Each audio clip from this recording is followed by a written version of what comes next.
A millionaire sat alone in one of the most expensive restaurants in the city, waiting for a woman who would never show up. And he had no idea that in less than 5 minutes, a 4-year-old girl in a stained pink dress would walk through the front door and completely reshape the course of his life. Years later, he would still say that everything changed the moment she walked through that door. Jack Brennan checked his watch for the 3rd time and felt that familiar sting of humiliation creeping up his neck. It was 7:45 on a Friday evening, and his blind date was now 45 minutes late.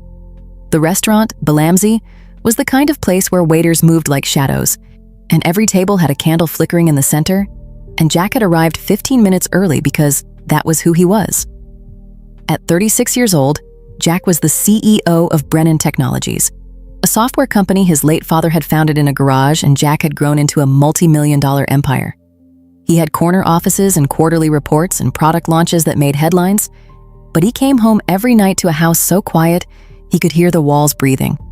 His mother had died when he was a teenager, and his father had followed 3 years ago, leaving Jack the company and a sprawling house that felt more like a mausoleum than a home.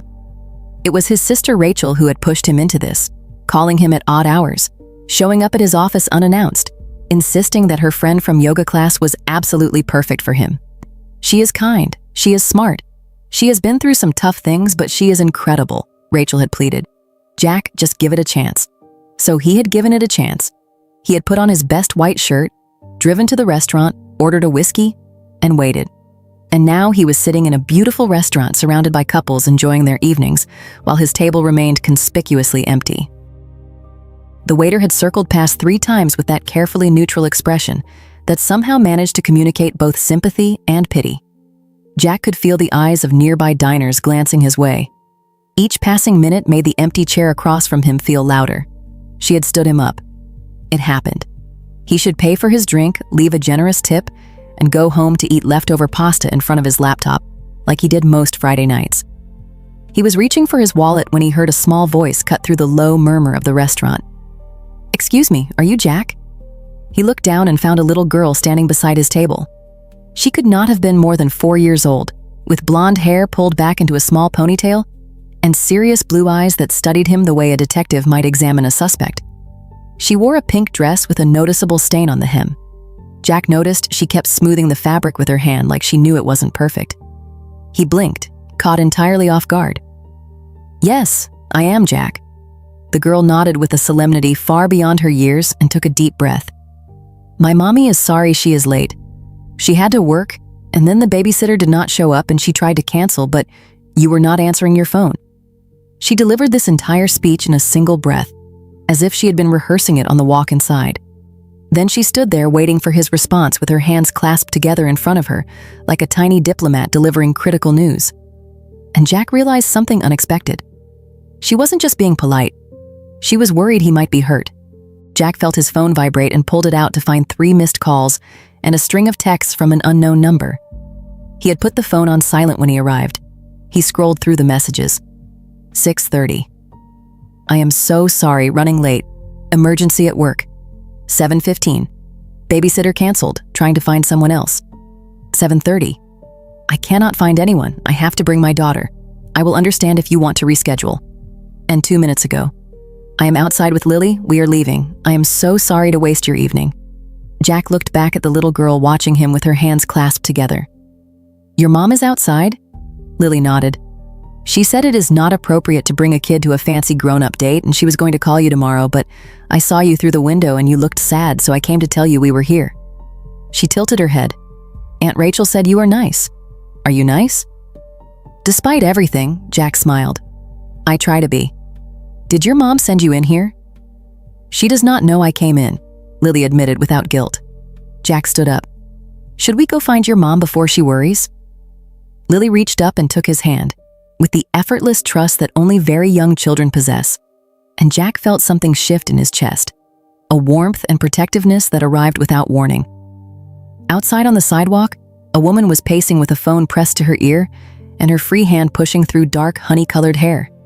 She wore a simple navy dress, and Jack could see the exhaustion in her posture, the worry carved into her expression.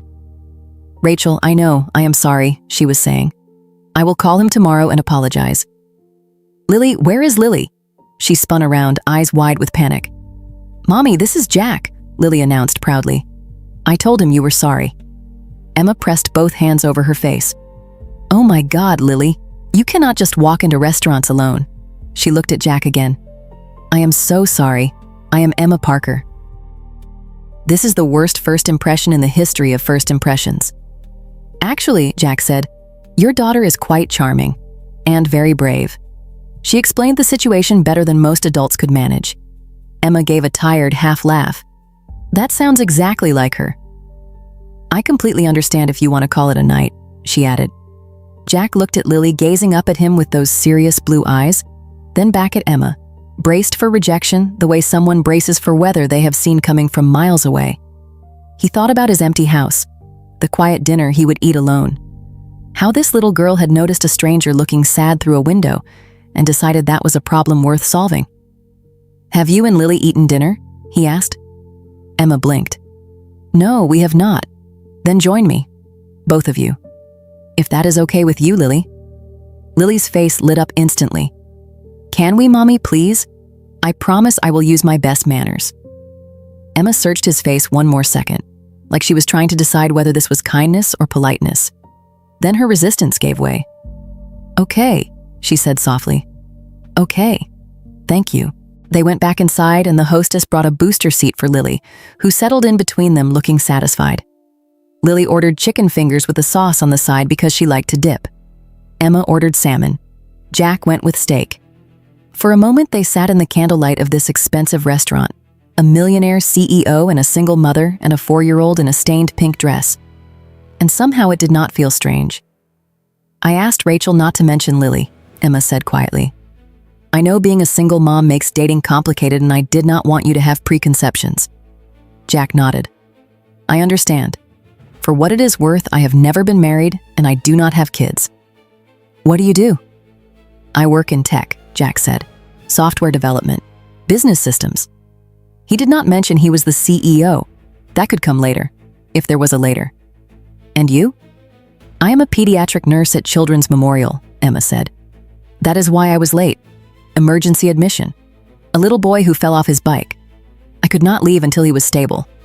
She glanced at Lily, arranging her chicken fingers by size. "Kids are resilient. They bounce back in ways that amaze me every day, like this one." "Lily is the most resilient person I know," Emma said. "She has been through a lot for someone so small." "Her dad?" Jack asked carefully. Emma's expression tightened slightly. "He left when I was pregnant. Said he was not ready. I have not heard from him since. Not a phone call, not a birthday card. Nothing in 4 years." "I am sorry," Jack said. And he meant it. At one point, Lily accidentally knocked over her water glass and froze immediately, shoulders tense, clearly expecting to be scolded. Emma just handed her a napkin. "Accidents happen," she said gently. Jack noticed how carefully Lily watched her mother's reaction before relaxing again. "It was hard," Emma admitted. "But it is just us now and we make it work." After dinner, Jack drove them home. Lily fell asleep in the back seat within minutes, one shoe half off. They talked quietly as the city lights blurred past. Emma shared how Lily sometimes struggled with not having a dad like the other kids at preschool, how she came home with questions that broke Emma's heart. Jack talked about losing his mother young, about a father who buried grief inside work. "Is that why you work so much?" Emma asked. "Probably," Jack admitted. "He died 3 years ago and left me the company. Sometimes I wonder if I am honoring his legacy at the expense of actually living." They arrived at Emma's apartment building and Jack carried the sleeping Lily upstairs. The apartment was small but warm.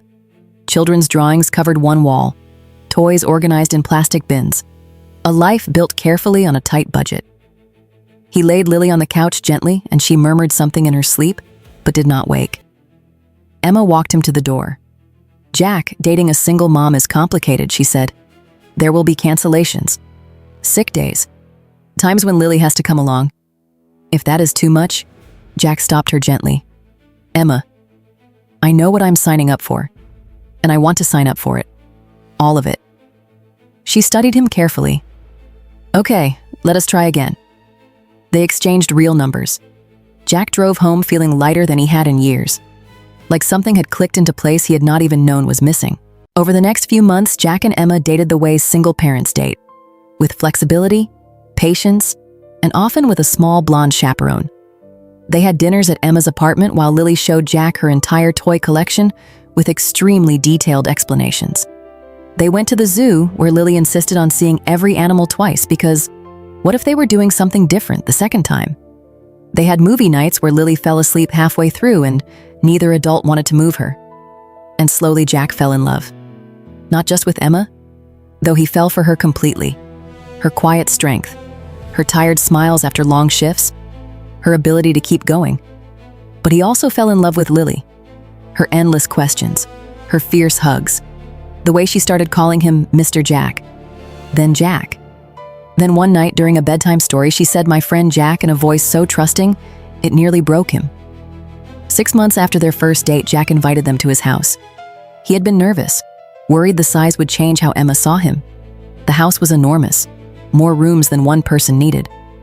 Emma just walked inside and said, "Jack, this is beautiful." "It is too big for one person," he admitted. "It was my father's. It never felt like home." "It could," Emma said quietly. Lily ran through the house, declaring the backyard the biggest playground ever. That night after Lily fell asleep, they sat outside. Jack hesitated. He had rehearsed what he wanted to say twice in the car earlier and almost convinced himself to wait another month. Then he stopped overthinking. "I love you," he said. "Both of you." Emma froze. "I know it has only been 6 months, but I love you. I love your strength. How you built a life for Lily. I love your terrible jokes. How you sing off key in the car. And I love Lily. I am not her biological father. But if you let me, I want to be her dad in every way that matters," Emma cried. "Are you proposing?" she asked softly. "Not yet," Jack smiled. "I just wanted you to know I am all in, whenever you are ready." She kissed him. For the first time in years, she looked like someone who was not carrying everything alone. Jack proposed 3 months later, not in a restaurant, not at some grand event, but in Emma's apartment on a normal Tuesday. Lily was coloring on the floor. Jack got down on one knee. "Emma, will you marry me?" Emma covered her mouth. "Yes," she whispered. "Yes, of course, yes." But Jack turned to Lily. "And Lily, can I ask you something too? Would it be okay if I became your dad? Not to replace anyone, just to be there. Love you. Take care of you and your mom." Lily launched herself at him. "Yes, can I call you Daddy?" Jack hugged her tightly. "I would love that more than anything." They married 6 months later. Small ceremony. Real people. Rachel cried through most of it. Lily walked down the aisle like she had an important job to do. In his vows, Jack said, "I thought I was going on a blind date. Instead, I met my family." Emma said, "You could have left when Lily walked in. Most men would have. But you stayed." Years passed. Whenever people asked how they met, Jack always smiled. "I was stood up," he would say. "Best thing that ever happened to me." Lily always added, "He looked lonely, so I fixed it." Emma would pull them close. Because she knew something many people learned too late. The best things rarely arrive the way you plan. Life did not become perfect. Lily still got sick sometimes. Jack still worked too much. Emma still had exhausting shifts. But now they faced everything together, and that made all the difference. If this story made you feel something, hit that like button. Drop a comment telling us what you would have done in the main character's place, and subscribe to Sinner Stories so you never miss a new video.